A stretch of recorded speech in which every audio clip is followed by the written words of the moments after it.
हमारे तमाम देखने वालों को मेरी तरफ से और हम न्यूज़ की जानिब से दिली ईद मुबारक। ईद का दिन बड़ा ही ख़ास दिन होता है। रमज़ान के रोज़ों के बाद जब ईद आती है तो हम उस रोज़ों की अपनी इबादत की खुशी जो है उसको दिल खोल कर सेलिब्रेट करना चाहते हैं।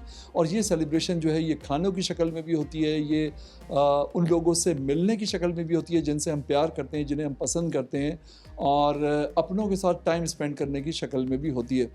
ईद के दिन की ख़ास बात यह है कि कोई ऐसा हम चाहते हैं कि हमारे साथ बैठे, हमसे बात करे, हमारे घर आए, जिससे हम बहुत ज़्यादा प्यार करते हैं, जिससे मिलना, जिससे बातें करना, जिससे सुनना हमें अच्छा लगता है। तो हमने कोशिश की कि क्यों ना हम आज के शो में आपको एक ऐसी शख्सियत से मिलवाएं, उनको सुनवाएं और उनकी बचपन की ईदें, उनकी आजकल की जो ईदें हैं, उनके हवाले से हम बात करें। एक ऐसी शख्सियत जिनसे आप बहुत प्यार करते हैं, जिनसे पूरा पाकिस्तान बहुत प्यार करता है, जिन्हें पूरा पाकिस्तान सुनना चाहता है, जिन्हें पूरा पाकिस्तान देखना चाहता है, और न सिर्फ ये कि पाकिस्तान बल्कि जहाँ जहाँ भी दुनिया भर में उर्दू समझने वाले मौजूद हैं, वहाँ पे नादिया हुसैन किसी तारुफ की मोहताज नहीं है। आपको मेरी तरफ से और हम न्यूज़ की तरफ से बहुत बहुत ईद मुबारक हो। अस्सलाम वालेकुम रेहान, बहुत बहुत शुक्रिया आप आए मेरे पास। सब देखने वालों को मेरी तरफ से बहुत बहुत ईद मुबारक।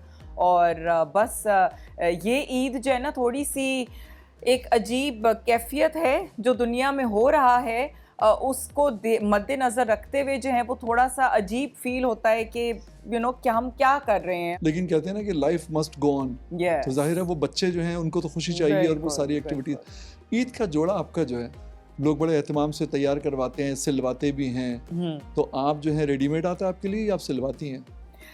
अच्छा, ये पहले मैं सिलवाती थी और पहले बहुत ज़्यादा एक्चुअली एहतमाम होता था जोड़े का कि भी क्या मटेरियल, क्या तो कलर, क्या तो उसका जो कट है या उसका स्टाइल है, उसके बाद उसकी लेसें, तो दुपट्टा, तो डायर के पास जा रहे हैं, मतलब एक पूरा प्रोसेस था।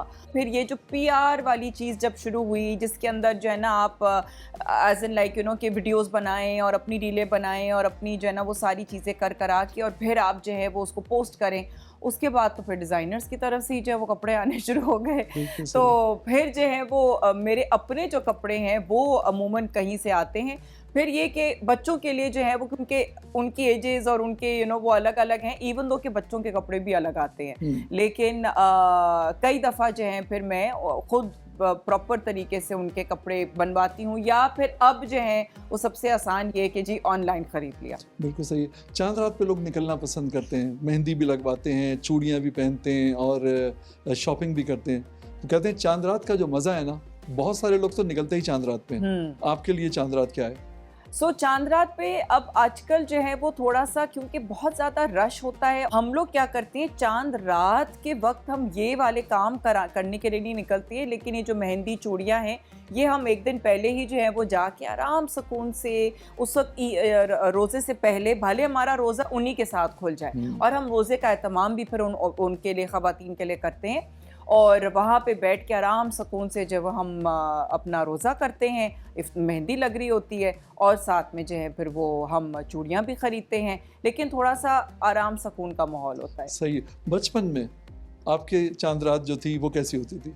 उस वक्त तो चांद रात वाज मतलब कि ऐसी चांद रातें गुजरी हैं कि जिसमें हम लोग लिटरली रात 3-3, 4-4 बजे तक जो है वो बाहर निकले हुए हैं, और वो जो एक माहौल था ना, जो दोस्तों के साथ आप निकलते हैं, उसके अंदर ज़रूरी नहीं है, तब कुछ कज़न्स भी हैं, दोस्त भी हैं, और सब आपस में जो है वो निकले हुए हैं, तो वो फिर हम लोग चांद रात घूमने के लिए निकलते थे। अगर हम फिर उससे भी ज़्यादा बचपन की बात करें तो उसमें जो होता था वो हम लोग फिर सारे जो कज़न्स ख़ास तौर पे होते थे और जो एक्सटेंडेड फैमिली होती थी वो एक ही जगह हम लोग इकट्ठे होते थे। उस ज़माने में कॉन्सेप्ट ये था कि जी घर में ही जो मेहंदी लगा लो, तो मेहंदी के लिए हम लोग कोन ले आते थे, और कोन जो है ना वो हम लोग आपस में सारे कज़न्स मिल बांट के बैठ के अपनी माओं को भी लगा रहे हैं, खालाओं को भी लगा रहे हैं। बिल्कुल सही है। ईद के दिन शीर खुरमे की रिवायत हमारे यहाँ बड़ी मुस्तहकम है, बड़ी मजबूत है। फिर उसके अलावा खीर बनती है और मीठे बनते हैं नमाज से पहले भी। ख़ास तौर पे कौन बनाता है घर में? हमेशा से हमारे घर में जो है वो खनसामा रहा है, तो बल्कि ये जो शीर खुरमा वगैरह का जो होता है फिर वो हम लोग एक रात पहले ही बना लेते हैं, क्योंकि फिर जो सुबह में जब नमाज के लिए जाते हैं तो उसके बाद वापस घर आके एक वो शीर खुरमा वाली एक जो क्रेविंग होती है, हम लोग शीर खुरमा या जो भी होता है फिर वो खाते बिल्कुल हैं। सही। किसके फ़ोन का इंतज़ार होता है ईद के दिन? ईद के दिन अपने जो जैसे कि अच्छा अब फ़ोन का इंतज़ार मुझे नहीं होता है, मैं बल्कि आई मेक श्योर कि मैं अपने सारे बड़ों को जो है, मेरी जो खाला हैं, फूफी है, मेरे मामू हैं, इन सबको फिर मैं जो हूँ वो कॉल करूँ और थोड़ी बहुत बातचीत भी ज़ाहिर हो जाती है। कज़न्स वगैरह हैं, कुछ कज़न्स, बहुत से कज़न्स जो है बाहर मुल्क में हैं, तो उन सबको कॉल करना, बात करना। अच्छा, ईदी का इंतज़ार होता है किसी की तरफ से और ईदी मिलती है आपको? ईदी तो सिर्फ अम्मी की तरफ से मिलती है। तो यस, ईदी का उनकी तरफ से इंतज़ार ज़रूर होता है कि अच्छा हाँ, अब अम्मी जो है ना वो ईदी देंगी, तो कितनी ईदी और क्या तो वो ज़रूर होता है इंतज़ार। यस। अच्छा, एक ज़माने में मूवीज़, पाकिस्तानी फ़िल्में जो हैं बड़ी रिलीज़ होती थी और ईद में ये भी एक मसरूफ़ियत होती थी कि फ़िल्म देखनी है जाके। आपने कभी ऐसा दौर गुज़ारा? नहीं, मतलब कि पर्टिकुलरली ईद के दिन जाके कोई फिल्म देखना वो वाला माहौल या वो वाला एक नहीं था कभी भी। लेकिन जैसे कि अब जब मूवीज़ रिलीज़ होना शुरू हुई और प्रीमियर्स का कॉन्सेप्ट हो गया कि हाँ जी प्रीमियर है, तो फिर सेलिब्रिटीज़ को बुलाना करना, उसमें ये होता है कि फिर कब आजकल जैसे कि प्रीमियर्स होते हैं तो फिर ये कि प्रीमियर पे जो है वो चले जाते हैं कि अच्छा चलो ठीक है, जो एक मूवी आई है वो ज़रा जाके देखे तो सही। लेकिन वो वाला कॉन्सेप्ट कि जी सिर्फ ईद के ही लिए ही जाके मूवी देखना, वो वाला नहीं रहा है कभी। बिल्कुल सही है।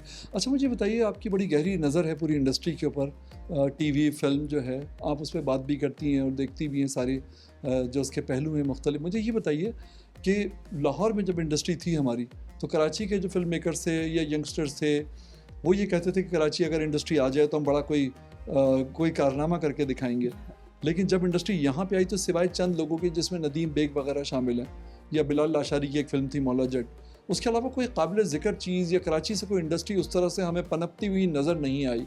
क्या समझती हैं, वजह क्या है? मुझे लगता है कि फ़िल्म का जो चीज़ है वो कराची और लाहौर के दरमियान नहीं बटी हुई है। वो जो अच्छे प्रोड्यूसर्स हैं, अगर वो किसी भी शहर से हों, इस्लामाबाद से हों, लाहौर से हों, कराची से हों, जो ख़ास तौर पे बड़े शहर हैं, लेकिन अनफॉर्चुनेटली प्रोड्यूसर्स ही नहीं रहे। अब प्रोड्यूसर का काम क्या है कि जी वो पैसे पंप इन करता है इंडस्ट्री के अंदर, ताकि ये कि वो एक अपॉर्चुनिटी मिले डायरेक्टर को। डायरेक्टर जो है फिर आगे एक स्टोरी में बनती है और स्क्रिप्ट राइटर्स जो है वो बैठ के जो है वो स्क्रिप्ट के ऊपर काम करते हैं। लेकिन प्रोड्यूसर्स ही नहीं रहे हैं, वो लोग ही नहीं रहे हैं जो फिल्म के अंदर पैसा डालने की एक लाइक एक सकत रखते हों, एक कुव्वत रखते हों और एक इंटरेस्ट भी रखते हो। वो उनका है ही नहीं। अब प्रोड्यूसर ही नहीं है। अब लोग जो है वो फिल्म बनाने के लिए तड़प रहे हैं, लेकिन उनके पास कोई प्रोड्यूसर ही नहीं है जो उनको पैसे दे दे कि हाँ भी, क्योंकि फिल्म जो है पैसों के बगैर बनती नहीं है।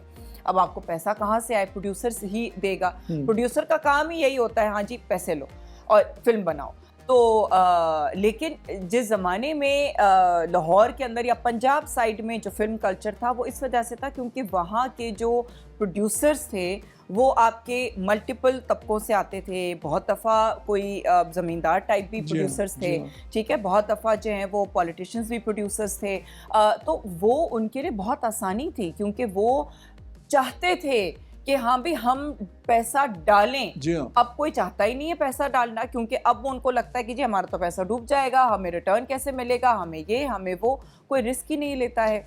लेकिन इसमें फिर आप ये नहीं समझती कि प्रोड्यूसर जो नाउमीद है, ये पैसा नहीं डाल रहा, आपको नहीं लगता कि डायरेक्टर जो है वो नहीं उसको क्या कहना चाहिए कि उसको सेटिस्फाई कर पाया? हमारे यहाँ डायरेक्टर जो है, आपको लगता है कि कोई ऐसा डायरेक्टर है? हैं, लेकिन बहुत कम है। ये थोड़ा सा प्रॉब्लम है। अब जो चंद लोग हैं उनके लिए भी एट टाइम्स चैलेंजिंग हो जाता है। जैसे कि अगर आपने बिलाल लाशारी की बात की, बिलाल लाशारी का मौला जट निकले हुए भी जना बहुत साल हो चुके हैं, उसके बाद कोई और फिल्म नहीं आई है, ठीक है।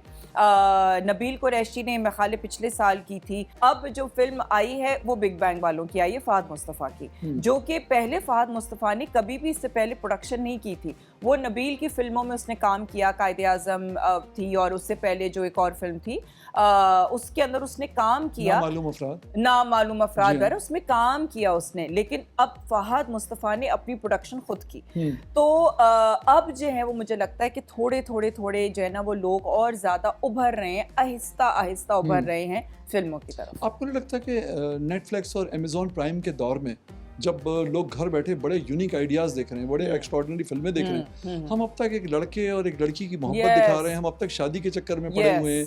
तो उससे आप मुझे लगता है जो जेनजीज हैं, जो हमारी आजकल की यंग जनरेशन है, वो बहुत डिसअपॉइंट है बिल्कुल हमारी फिल्मों से। बिल्कुल बिल्कुल बिल्कुल। असल में हमारे यहाँ जो है ना, फिल्मों की जो स्टोरी है ना, वो स्टोरी अनफॉर्चुनेटली बहुत ज़्यादा लिमिटेड है। टॉपिक्स ऐसे होते हैं, ठीक है, टैबू टॉपिक्स एट टाइम्स ऐसे होते हैं कि जो बाहर की जो प्रोडक्शंस हैं वो उन टॉपिक्स पे बात कर सकती हैं, लेकिन हम लोग story wise and topic wise बहुत ज़्यादा रिस्ट्रिक्ट हो जाते हैं, तो उसकी व्यूअरशिप जो है वो कम हो जाती है। तो अगर व्यूअरशिप कम होती है तो जाहिर है अच्छा, एक और बहुत बहुत बहुत बहुत बड़ा मसला वो ये है कि आपकी जो सिनेमाज हैं वो अनफॉर्चुनेटली वो भी कम हो गए, ठीक है। अब जो टिकट प्राइस है वो ज़्यादा हो गई है, तो जो एक्चुअली जो मैसेज के लिए जो फिल्म है, जो कि मैसेज जाके देखना चाहती है लेकिन वो अफोर्ड ही नहीं कर सकते हैं। सिर्फ अगर 1000 या 1100 का 1200 का एक सिर्फ टिकट आएगा, उसके साथ में जो है वो खाने पीने की चीज़ें आपकी, उनके ज़ाहिर बाहर से तो खाना आप खा नहीं सकते हैं, तो आपको कोई ना कोई चीज़ खरीदनी है, क्योंकि ये मल्टीप्लेक्सेस हैं। मल्टीप्लेक्सेस जो हैं वहाँ पे उनको अपना बिजनेस रन करना है, वो बिजनेस रन करते हैं पॉपकॉर्न से, खाने से, कोल्ड ड्रिंक से, इन चीज़ों से। तो उनको ये वाला जो अगर आप अलग से खर्च करते हैं तो पर हेड आपका कम से कम 800, 900, 1000 तो पर हेड सिर्फ खाना और ड्रिंक्स आ जाती हैं। तो कम से कम पर हेड जो है वो अगर मिनिमम 2000 रुपए बनता है, that's a lot of money. तो अगर आप एक ज़माने में 500, 600 में आप एक फिल्म देख के अच्छी तरीके से एंजॉय कर सकते थे, वो अब आपका कॉस्ट ही जो है वो 3 गुना 4 गुना ज़्यादा हो गई। फिर उनको ये भी होता है यार, ये तो हम इन लोगों को जो है वो तो हम लोग उनको टेलीविजन पे देखते हैं, फ्री में देखते हैं, हम पैसे पे करके उसी आर्टिस्ट को हम क्यों फिल्म में आके देखें। और उनको जब स्टोरी भी उनको समझ नहीं आती है, जब वो एक्टिंग उनको लगता है कि भाई एक्टिंग भी जो है it's not worth it, story उनको समझ नहीं आती है, तो वो कहते हैं वो इतना एक्चुअली डिसहार्ट हुए हैं कि मल्टीपल फेलियर्स देख के कि वो कहते हैं भाड़ में गया, हमने देखना ही नहीं। बिल्कुल सही। एक ज़माने में आप देखें कैप्री, प्रिंस और निशात जो सिनेमा थे कराची के अंदर, मतलब 150 रुपीज़ का टिकट होता था, जो कि मैसेज के लिए जो होता था। अब वो तो खैर ज़माने ही चले गए अनफॉर्चुनेटली। जाहिर है। तो अब वो फिल्म अब क्या समझती है, कोई आपके जहन में सजेशन, कोई तजवीज़ ऐसी है सिनेमा को रिवाइव करें हम दोबारा से पाकिस्तान में? सिनेमा को रिवाइव तो करना चाहिए है, लेकिन मुझे लगता है कि बहुत ज़्यादा जो है ना, वी रियली नीड, जैसे कि मैंने पहले भी कहा, we need the producers, we need to pump in the money. बात सिर्फ पैसों की नहीं, बात सिर्फ लेस, मतलब एक ओवरऑल जिसे कहते हैं ना डोमिनो इफेक्ट हुआ है। जब जब फिल्में, जब प्रोड्यूसर्स आपके कम हो गए, उसके बाद फिर आपकी सिनेमा कम हो गए, प्रोड्यूसर्स और ज़्यादा कम हो गए, एक ऐसा डोमिनो इफेक्ट हुआ कि जिसके अंदर अब भी जो है, अगर आप कराची में देखें, मुश्किल से जो है वो आपके हद बहद जो है वो शायद 3-4 सिनेमाज हैं कराची के अंदर जो कि थोड़ा बहुत एक्टिव है, लेकिन अगर आप वो भी सिनेमाज देखें जो एक्टिव हैं, उनमें भी ऐसे सीजन्स आते हैं, ऐसे डाउन टाइम्स आते हैं कि जिसके अंदर पूरे के पूरे दिन में जो है ना वो मुश्किल से 2 सिनेमाज में, अगर 4 सिनेमा हैं तो 2 सिनेमाज में मूवीज़ लग रही हैं, और वो भी only in between 3 to 9 o'clock।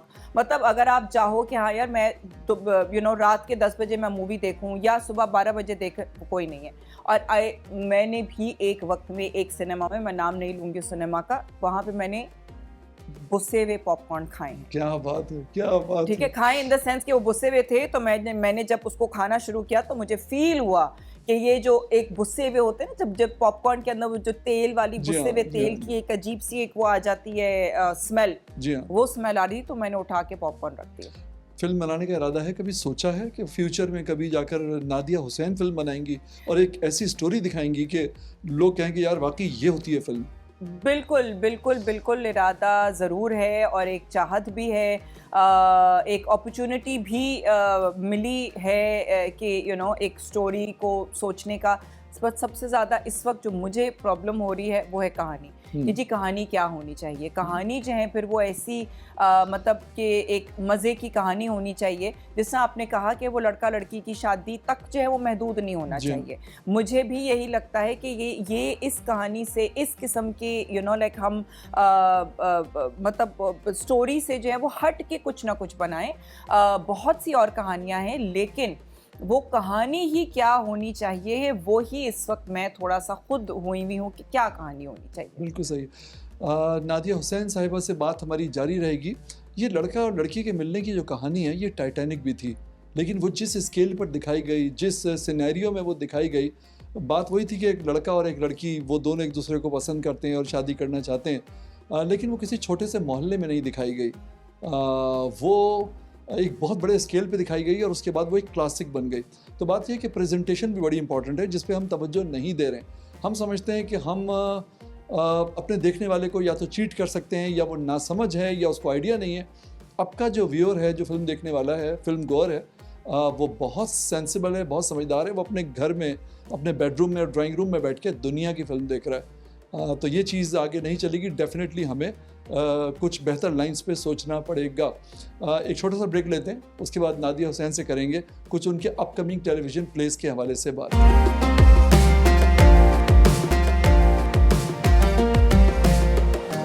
Welcome back.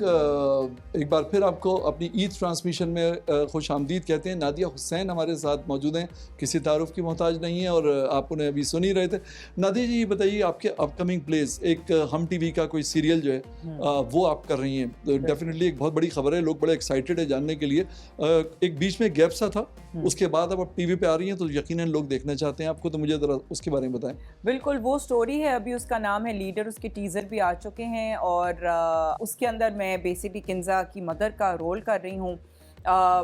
Thankfully मुझे इस दफ़ा थोड़ा सा एक अलग किस्म का किरदार मिला है, जिसके अंदर मैं एक पॉजिटिव माँ का रोल कर रही हूँ।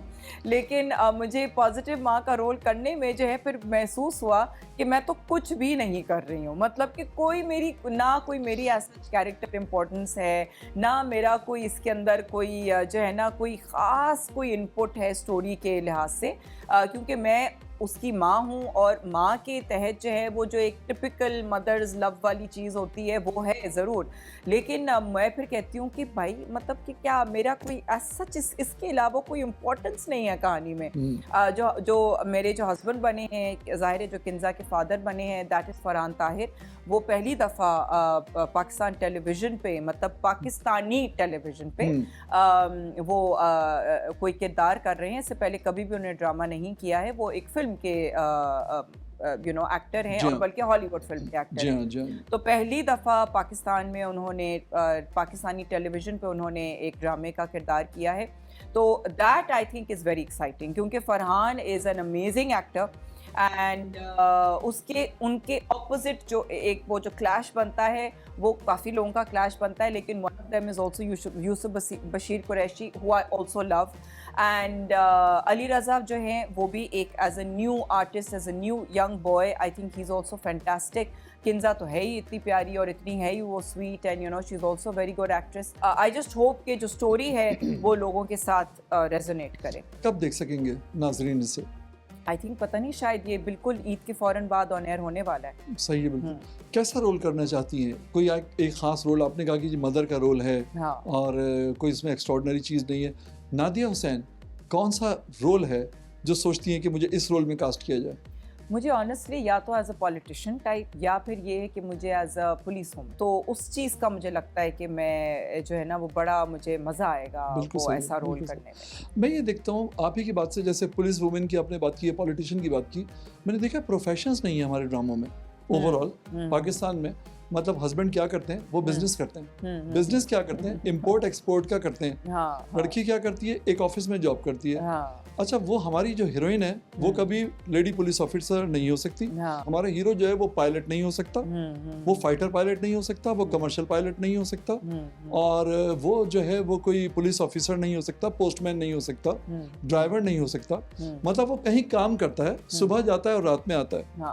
तो एक टिपिकल ऑफिस जॉब। जबकि आप अगर हॉलीवुड को देखें, खास तौर पे हॉलीवुड में प्रोफेशंस हैं। तो ये जो चीज़ें, इसको आप किस नज़र से, कभी आपकी बात हुई डायरेक्टर से, प्रोड्यूसर से इस हवाले से कि प्रोफेशंस पे क्यों का एयर होस्टेस नहीं होती हमारे यहाँ? मेरा ख्याल है कि अब थोड़ी बहुत कहानियाँ बनती हैं, ऐसा नहीं है कि नहीं बनती हैं, लेकिन पता है अनफॉर्चुनेटली मुझे ऑनेस्टली लगता है कि ये जो एक चूहे बिल्ली का खेल है, ये लिटरली चूहे बिल्ली का खेल है, इन द सेंस कि जो प्रोड्यूसर है, क्योंकि उसके लिए प्रोड्यूसर और चैनल, क्योंकि ये प्राइवेट चैनल हैं, ये प्राइवेट प्रोड्यूसर्स हैं, ये प्राइवेट पैसा है, राइट।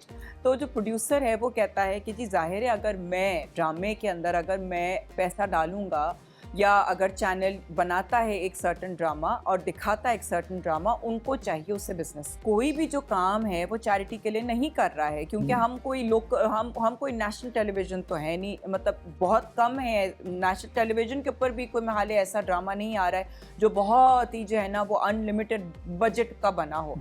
तो जब एक प्रोड्यूसर जिसको पैसा अगर वो लगा रहा है, उसको अपने पैसे वसूल करने हैं, चैनल को अपने पैसे वसूल करने हैं, तो उसके अंदर वो वही किस्म की कहानी दिखाएंगे जो लोग देखना चाहते हैं। ठीक है, अब लोग कहते हैं हम तो वो देखते हैं जो हमें दिखाया जाता है। ऐसी बात नहीं है। मुझे पर्सनली ये यकीन है और इस चीज़ का 100% बिलीफ है कि जो लोग देखते हैं वही प्रोड्यूसर बनाते हैं। क्या बात? अगर उनको कोई अलग से कोई कहानी बनाते हैं, और ऐसा नहीं कि नहीं बनाते हैं, लेकिन उसकी व्यूअरशिप नहीं आती, बिल्कुल सही, तो जो प्रोडक्शन है उसका तो पैसा डूब गया ना। बिल्कुल तो वो फिर क्यों रिस्क लेगा? कोई भी रिस्क नहीं लेगा। आप एक ऐसी चीज में अपना पैसा डालोगे जो जहाँ पे आपको पता है कि यार मेरे पैसे वसूल हो जाएंगे। बिल्कुल सही है। हसीना मोइन के ड्रामों में बड़ी प्रोग्रेसिव हीरोइन होती थी, कैरेक्टर्स बड़े प्रोग्रेसिव होते थे। वो जो प्रोग्रेसिव हीरोइन थी अब एक बड़ी डरी हुई सी हीरोइन हमें नजर आती है, बड़ी परेशान है, ससुराल वालों की तरफ से भी परेशान है बेचारी, बाहर निकलती है तो मोहल्ले का कोई लड़का उसे परेशान करता है। वो जो हीरोइन दरख्त पे, पड़ोसियों के दरख्त पे चढ़ के आम तोड़ती थी, हसीना मोइन की हीरोइन, वो कहाँ गई?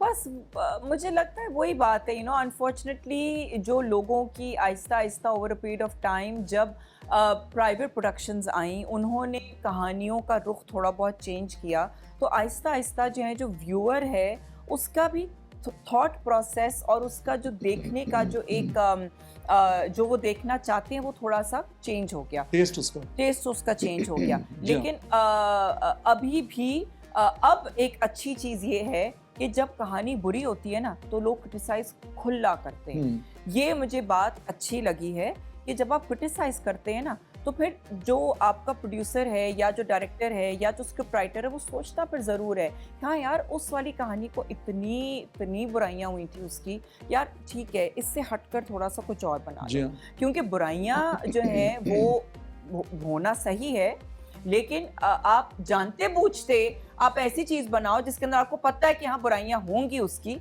वो गलत बात है। मम्मा देखा आपने आजकल हम टीवी पे जो चल रहा है? हाँ, यस। कैसा लगा आपको और उसकी कितनी उसकी हाइप है? बिल्कुल बिल्कुल, मम्मा को बहुत हाइप मिली। और भी बहुत सारे ड्रामे हैं, जैसे कि वो एक हम टीवी के ऊपर ही ड्रामा था जिसके ऊपर उन्होंने फ्लैश मॉब्स के ऊपर किया था, जिसके अंदर वो सहर खान और शुजा था, मुझे वो नाम उसका याद नहीं आ रहा। बिल्कुल सही है। लेकिन वो भी बहुत अच्छा अलग सा ड्रामा था जो कि एक्चुअली रिलीजियस थोड़ा सा एक्सट्रीमिज्म और जो ये मॉब कल्चर होता है उसके ऊपर था, वो भी बहुत ज़बरदस्त था। नो डाउट कि एमडी जो है वो थोड़ा बहुत अलग किस्म के ट्राई ज़रूर करता है, दे रियली ट्राई कि हम कुछ अलग कहानी बनाएं, और भी प्रोडक्शंस ट्राई करती हैं, but at the end of it it's a business. पैसा वसूल करना है, पैसा डालना है तो पैसा वसूल भी करना है। उसके अंदर अगेन व्यूअर की बात आती है। अगर व्यूअर जो है वो देखना चाहता है और देखता है तब वो पैसे वसूल होंगे, तभी जो है वो आप अलग किस्म की कहानी बनाएंगे, और तभी जो है वो आप सोचेंगे कि हाँ यार ठीक है, मैं अगर ये अलग किस्म की कहानी बनाता हूँ तो उसको लोग देखेंगे, अप्रिशिएट करेंगे, तो एटलीस्ट मैसेज भी अच्छा जाएगा, एक कहानी भी डिफरेंट हो जाएगी, और मेरे पैसे भी वसूल हो जाएंगे। बिल्कुल सही, बिल्कुल सही। बुशरा आपा ने बहुत अच्छा लिखा टीवी के लिए और बहुत लिखा, बुशरा अंसारी साहिबा ने। नादिया हुसैन सोचती है कभी अपने आप को एज ए ड्रामा राइटर या as a drama producer? Drama हो गया या फिल्म हो गया, एज अ प्रोड्यूसर मैं ज़रूर अपने आप, as a director I feel I would be better, as a producer maybe not, लेकिन सबसे तो ज़्यादा ज़रूरी है is the script and the story. अब स्क्रिप्ट जो है वो हम लोग लिटरली अपने ड्रामों के ऊपर जो है ना स्क्रिप्ट हम लोग खुद सही कर रहे होते हैं। बात है। क्योंकि इतनी रिपेटिटिव किस्म की जो है ना वो चीज़ें होती हैं। हमने अभी एक बात कही और यहाँ मुड़ के वही चीज़ को दूसरे सेंटेंस में उसको थोड़ा सा ट्विस्ट करके वही बात रिपीट कर रहे होते हैं। तो ये तो बहुत ही जो है वो अजीब एक उसका कोई वो उस सीन का सेंस ही नहीं बनता है। सही। फिर वो सीन जो है वो या तो उसको काटना पड़ता है या तो सीन को जो है वो छोटा करना पड़ता है, तो ये भी बहुत जो है वो चैलेंजेस आ जाते हैं। लेकिन आई फील कि अगर आपके पास एक सॉलिड स्टोरी हो, वो स्टोरी क्या है, उसके बाद फिर आप उसको डेवलप करते हैं, उसके अंदर उसका स्क्रीन प्ले और उसका स्क्रिप्ट और वो सारी चीज़ें करते हैं, it is a process, no doubt, ये एक बहुत लंबा प्रोसेस है, लेकिन कहानी जो है ना, main cheese is the story, कि जी कहानी क्या है। आप एक कोई सी भी चीज़ उठा सकते हैं जी। और इसके अंदर जो कहानी का एक जो एलिमेंट्स होते हैं, उसके अंदर नेगेटिव भी है, पॉजिटिव भी है, कोई आपको मॉरलिस्टिक कोई चीज़ दिखानी है, बहुत सारी चीज़ें हैं जो कि आपको उसके अंदर आपको बुनना है। वो बड़ा एक चैलेंजिंग मुझे लगता है कि चीज़ होती है। बिल्कुल सही है, बिल्कुल सही है। अच्छा, अनफॉर्चुनेटली एक और चीज़ जो मैं यहाँ मुझे बहुत ज़रूरी ऐड करना, जो स्क्रिप्ट राइटर्स हैं ना, वही जाहिल हैं। माशाल्लाह माशाल्लाह, क्या मतलब बात है। उनकी सोच इतनी छोटी है, और उनकी जो लिखाई का जब आप पढ़ते हैं ना, आपको उनके लिखने के अंदाज से पता चल जाता है कि यार ये कौन लोग हैं जो लिख रहे हैं, नरेशन जो है, ये स्टोरी टेलिंग जो है, वो कौन है ये लोग। मतलब कि ऐसी ऐसी अजीब सी बातें लिखी हुई होती हैं, और एट टाइम्स इतनी बड़ी, मतलब फॉर एग्जांपल स्पेलिंग मिस्टेक्स। एक अगर आप एक राइटर हैं और आप एक मुसन्निफ हैं, तो ये चीजें नहीं होनी चाहिए। अब देखिए, अब तक ऐसा लगता है कई टीवी ड्रामे देखकर जैसे कि आप रेडियो ड्रामा देख रहे हैं। यानी टीवी जो है वो स्क्रीन भी है जिसको हम देखते भी हैं और सुनते भी हैं। रेडियो को हम सिर्फ सुनते थे। मुझे लग रहा है कहीं ना कहीं जो टीवी ड्रामा राइटर है वो रेडियो से ही नहीं निकला। रेडियो में तो आप चूंकि पूरा स्क्रीन प्ले जो है वो बता रहे होते हैं, तो ये भी एक चीज मुझे बड़ी बहुत ज्यादा, तुम यहाँ पे मौजूद, तुम यहाँ पे खड़ी हो, मैं तुम्हें सारे घर में ढूंढता फिर रहा हूँ। हाँ। ये लाइन मैंने इतनी दफा सुनी है, इतनी दफा सुनी है, मतलब कितना बड़ा घर है। अच्छा, नहीं, एक जैसे टिपिकल को हस्बैंड फॉर एग्जांपल घर वापस, आप आ गए, अरे जाहिर है वो अपने घर में एंटर किया है, तो ये क्या सवाल, आपका दिन कैसा गुजरा, कोई और सवाल, आप आ गए, मैं आपके लिए चाय लाती हूँ, बस यही है, यही स्टैंडर्ड। और मैं कहती हूँ अल्लाह खुदाया प्लीज कुछ हम इस चीज से बढ़कर निकले, हम कोई औरत का एक अगर कोई है, कोई इंटेलिजेंट बात उससे करवा दें। लेकिन जो अब के लिहाज से जब हम देख रहे हैं, जो स्क्रिप्ट राइटर हैं और जो उनकी लिखाई और है, जो उनका IQ है, आपको पढ़ने से ही पता चल जाता है कि ये पता नहीं कौन लोग हैं जो ये। बिल्कुल सही है। एक छोटा सा ब्रेक लेते हैं।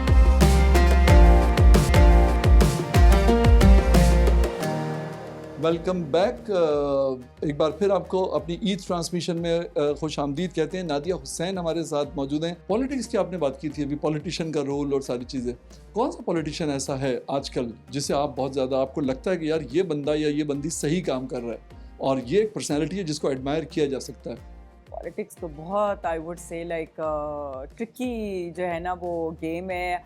हर कोई जो है वो कोशिश तो ज़रूर करता है कि हम अच्छा काम करें, और हम जो है वो जो हमारा जो काम है और जो मकसद है वो हमारा एटलीस्ट पूरा हो। लेकिन इसके अंदर बहुत टाइम्स जो हैं वो हमें दिखता है कि अगर कोई इंटेंशन किसी पॉलिटिशियन की अच्छी होती है, लेकिन बहुत दफ़ा जो नीचे के जो लोग होते हैं वही काम खराब कर देते हैं। अगेन करप्शन जो है वो is from the top to bottom and from the bottom to top as well. अब आप उसको कहें कि जी वो ऊपर से नीचे आ रहा है या नीचे से ऊपर जा रहा है, वो अब कोई उसके ऊपर जो है ना वो डिबेट बहुत लंबी है कि हाँ जी ये टॉप वाले की वजह से नीचे तक करप्शन है या नीचे वाले से लेकर टॉप तक करप्शन है। तो कोई एक जिसका नाम लेना चाहें जिसे एडमायर किया जा सकता है? मरियम नवाज का काम जो वो कर रही हैं। Maryam Nawaz definitely I think कि वो जो आजकल जो काम कर रही हैं, एटलीस्ट दिखने के लिहाज से वो बहुत पॉजिटिव है काम, जो कि दिखने के लिहाज से बहुत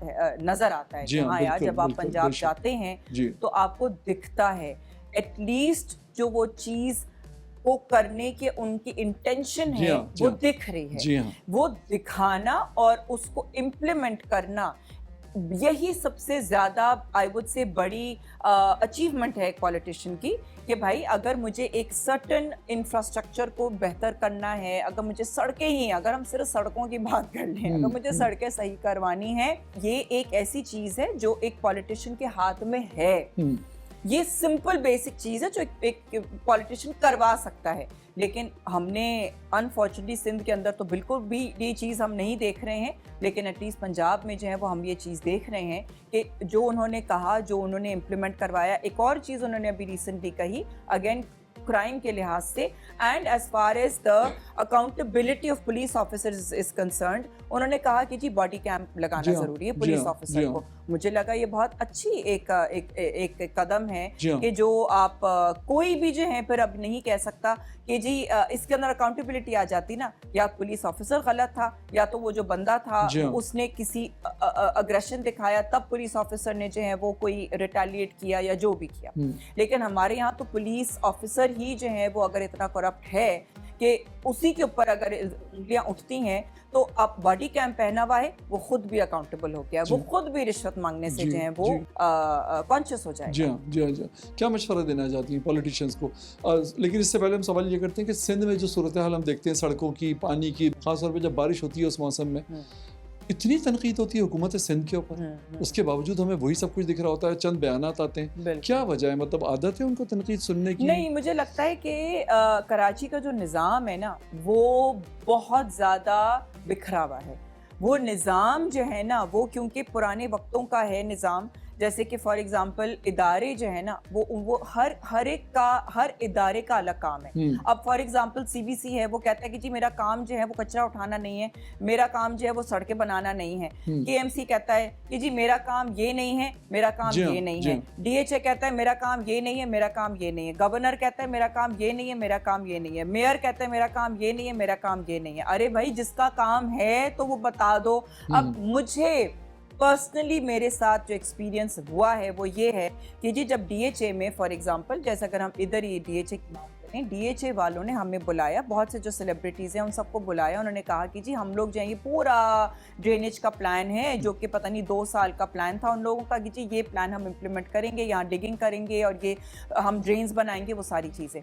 हमारा उनसे एक सवाल था, हमने कहा कि ठीक है आपने ये किया, आपका ये प्लान है, ऊपर की जो रोड है उसका कौन गारंटी देगा कि जी जब आप डिग करके उसके नीचे आप ड्रेन्स बिछाएंगे तो वो जो रोड है वो कब तक बनेगी? हमने कहा भाई हमें आपने नीचे जो भी करना है आप करें, हमें ऊपर से ताल्लुक है, भाई रोड कब तक बनेगी? उन्होंने कहा देखिए रोड जो है ना वो सीबीसी का काम है। हमने कहा अच्छा, अगर किसी का गला पकड़ना है तो वो सीबीसी का गला पकड़ना है, लेकिन काम आपने डिग करके आपने बना दिया, आपने खड्डे बना दिए, आपने गटर बना दिए, अब ऊपर से रोड बनाना सीबीसी का काम है। तो अब हम सीबीसी के लिए मिलने के लिए किसके पास जाएं? टोटल कंफ्यूजन, क्योंकि उन्होंने कहा ये तो हमारा काम ही नहीं है, क्योंकि अब मेयर के नीचे भी मतलब सिस्टम ही जो है वो समझ नहीं आता ना, सिस्टम क्या है। इतने छोटे इदारे हैं जो कि हर कोई इदारा जो है वो अलग अलग काम कर रहा है, तो वो इदारों में ही इतनी कंफ्यूजन है कि समझ ही नहीं आता कि जी किसका क्या काम है। क्या फ्यूचर देखती हैं कराची के जो एक इंफ्रास्ट्रक्चर है उसका फ्यूचर? आवाम तो बड़े परेशान है, जो लोग मोटरसाइकिल पर सफर करते हैं उन पर मिट्टी उड़ रही है, वो खड्डों में गिर रहे हैं। हमारी गाड़ियों वालों को भी बहुत ज्यादा नुकसान है, मतलब कॉन्स्टेंटली, क्योंकि there is so much frustration. क्या फ्यूचर देख रही है कराची का? आप इसी तरह रहेगा या कोई हम एक ऑप्टिमिस्टिक हमारी अप्रोच होनी चाहिए, खामखा में हम पॉजिटिव हो जाएं, नहीं एक दिन सब कुछ बहुत अच्छा हो जाएगा? आप समझती हैं ऐसा? नहीं, मुझे लगता है कि जहाँ पे हम कंपैरिजन अगर ड्रॉ करते हैं, अगर हम पंजाब का सिंध से कंपैरिजन ड्रॉ करते हैं तो इसके अंदर अब हम देख रहे हैं, जैसे कि अब मैं अनफॉर्चुनेटली बाकी शहर का तो मुझे पता है कि हालात क्या हैं, और मैं जब बाकी शहर की तरफ जाती हूँ तो मुझे बहुत ज़्यादा अफसोस होता है। अगर डीएचए से थोड़ा सा अगर हम आगे की बात करें, फॉर एग्जांपल बलोच कॉलोनी तक भी जो हैं वो वहाँ के अंदर की सड़कों की इतनी बुरी हालत है। खैबान निशात का फॉर एग्जांपल उन्होंने पूरा खोद के जो है वो गटर का बना के उन्होंने उस पर सड़क बनाई, और लिटरली विद इन 1 मंथ जो है वो सब वापस से खड्डे, क्योंकि वो गटर उबल रहे थे, और गटर उबलने की वजह से आपकी सड़क गल गई, क्या हुआ अल्लाह जाने, और वही खड्डे। लेकिन आपने ही तो कहा था अभी कि नीचे तुम्हें जो कुछ करना है करो, हमारा तो ऊपर से काम है सर, तो वो नीचे वो कर रहे हैं जो वो चाहते हैं, पर नीचे भी सही नहीं हुआ क्योंकि फिर गटर क्यों उबल रहे हैं? यही तो है। और फिर जब रोड बनी तो फिर रोड इतनी खराब क्यों बनी कि जी वो विद इन लाइक 5 डेज वो रोड ही गल गई, कि अब उसके अंदर खड्डे आने शुरू हो गए। क्यों ऐसा हुआ? क्योंकि वो रोड फाइल पे बन रही होती है, रियल में नहीं बन रही होती। हाँ बिल्कुल, रियल में जो बनती है वो ऐसी कच्ची बनती है कि वो लिटरली मुझे लगता है पत्थर और मिट्टी के ऊपर बस थोड़ा बहुत पता नहीं कि थूक से ही जो है उसको जमाते हैं, क्या करते हैं। मुझे आपके अंदर जो एक एग्रेशन नजर आ रहा है कराची के मसाइल के हवाले से जो मैं देख रहा हूँ, और जो फायर मुझे आपके अंदर नज़र आ रही है, तो मुझे तो लग रहा है फ्यूचर में मैं एक पॉलिटिशियन को देख रहा हूँ आपके अंदर, और ऐसा इंसान आप जैसा, जिस तरह आप जिस दर्द के साथ बात कर रही हैं, लोग चाहते हैं अपना एक ऐसा नुमाइंदा जिसे वो ऑलरेडी लाइक करते हैं, पसंद करते हैं, और वो फिर उनकी यानी उनके दिल की बात भी करे। तो मुझे तो लग रहा है कि कुछ इसमें मुझे कुछ इशारे मिल रहे हैं। I mean I wish actually, लेकिन ऑनेस्टली मुझे लगता है कि पॉलिटिक्स जो है ना is a very dirty game and it's a very risky profession. मुझे तो सिक्योरिटी थ्रेट का सबसे ज़्यादा बड़ा जो है ना डर सिक्योरिटी थ्रेट का होता है, और सिक्योरिटी थ्रेट अपनी नहीं होती है, सिक्योरिटी थ्रेट फैमिली की होती है। सबसे जो बड़ा टारगेट बनते हैं किसी भी पॉलिटिशियन का, वो उसकी फैमिली बनती है, उसके बच्चे बनते हैं, उसकी एक्सटेंडेड फैमिली बनती है। ये खाम में मैं पॉलिटिशियन बन के मैं अपनी फैमिली को जेपटी में डाल दूं, मैं ये नहीं कर सकती। बिल्कुल सही है। कोई मैसेज देना चाहेंगे आखिर में हुकूमत सिंध के लिए भी, और दूसरा ये कि देखने वालों के लिए भी? जैसे ये कहा जाता है कि जैसे अवाम होते हैं वैसे हुक्मरान होते हैं। अवाम के अंदर भी जहाँ अवाम को मौका मिलता है, चाहे आप उसमें ग्रॉसरी का देख लें कि कीमतें बढ़ जाती हैं रमज़ान से पहले, और ये सारी चीज़ें, अवाम भी माशाल्लाह अल्लाह ताला उनको नज़र बद से बचाए, वो भी पूरे हैं। तो आप दोनों से कुछ कहना चाहेंगे? जी देखें, ऑफ कोर्स हम लोग इस शहर के, इस मुल्क के रहने वाले हैं, हमें जो है वो ओनरशिप लेनी है। अगर हम ओनरशिप लेंगे, अगर हम जो है वो सही चीज़ पे आवाज़ उठाएंगे, लेकिन वो सही चीज़ पे आवाज़ उठाने के लिए हमें भी गलत काम नहीं करना है। अगर हमें कचरा उठाने के लिए आवाज़ उठानी है तो हमें कचरा फेंकना भी नहीं चाहिए। तो हम ये नहीं कह सकते कि जी यहाँ से कचरा नहीं उठाए, लेकिन ख़ुद जो है वो राह चलते में जो है वो हमने कचरा उठा के फेंक दिया गाड़ी से बाहर, बाइक के ऊपर से या कहीं से। तो ज़ाहिर कचरा तो कभी भी नहीं जो है वो ख़त्म होगा सड़कों से और जगहों से। तो अपनी चीज़ को बेहतर करने के लिए अपने आप को भी बेहतर करना होता है। अब आवाज़ उठाने से पहले अपने आप को भी देखें कि जी जिस चीज़ के बारे में मैं आवाज़ उठा रहा हूँ या उठा रही हूँ, वो ही जो चीज़ है वो मैं खुद नहीं कर रही। तो ये प्लीज़ यू नो लाइक मुझे लगता है कि मैसेज ख़ास तौर पे आवाम के लिए है, और जो इदारे के जो लोग हैं या जो इससे बड़े जो लोग हैं उनके लिए तो एक ही I would say like message है कि जी खुदारा बहुत सी चीज़ें हैं जिसके ऊपर देखना और उनके ऊपर नज़रसानी करना बहुत बहुत ज़्यादा ज़रूरी है। तो प्लीज़ जो आपका काम है पर्टिकुलरली वो आप करें, और इस तरीके से अवाम को जो है वो इतना ज़्यादा जो है ना वो उनको डिससेटिस्फाई नहीं करें और इतना ज़्यादा अवाम को परेशान ना करें, क्योंकि अवाम वैसे ही बहुत परेशान है, गुर्बत की वजह से परेशान है। अब जब सड़कें भी टूटी भी होती हैं, जब कचरा हर तरफ इतना होता है तो वो और ज़्यादा फ्रस्ट्रेशन हो जाती है। एटलीस्ट कुछ तो जो है ना वो ख़ास तौर पे सिंध के लोगों के लिए कुछ थोड़ा बहुत जो है वो खुशी का एक एलिमेंट होना चाहिए। बहुत शुक्रिया नादिया जी कि आपने हमें टाइम दिया और ईद का कुछ वक्त हमने आपके साथ गुजारा, और यकीनन हमारे देखने वाले जो हैं उन्होंने भी इस पूरी गुफ्तगू को बहुत एंजॉय किया होगा। और मेरा बस नादिया की बात से ही मैं सिर्फ एक छोटी सी बात कहना चाहता हूँ कि ईद हम साल में सिर्फ 2 दफ़ा मनाते हैं, लेकिन अगर हम इस शहर को, बल्कि पाकिस्तान के हर शहर को अगर हम अपना घर समझना शुरू कर दें, यकीन कीजिए हर रोज़ जो है वो रोज़े ईद होगा, और ऐसा होना चाहिए। सिर्फ साल में 2 दफ़ा ईद मनाना काफ़ी नहीं है। साल का हर दिन हम अपने किसी दूसरे के लिए, दोस्त के लिए, अजीज़ के लिए, रिश्तेदार के लिए, फैमिली मेम्बर के लिए जो है वो हम ईद का दिन बना दें, तो यकीन कीजिए उससे बड़ी खुशी हमें कभी मिल नहीं सकती। एक बार फिर आप सब देखने वालों को मेरी तरफ से, हम न्यूज़ की जानिब से दिली ईद मुबारक।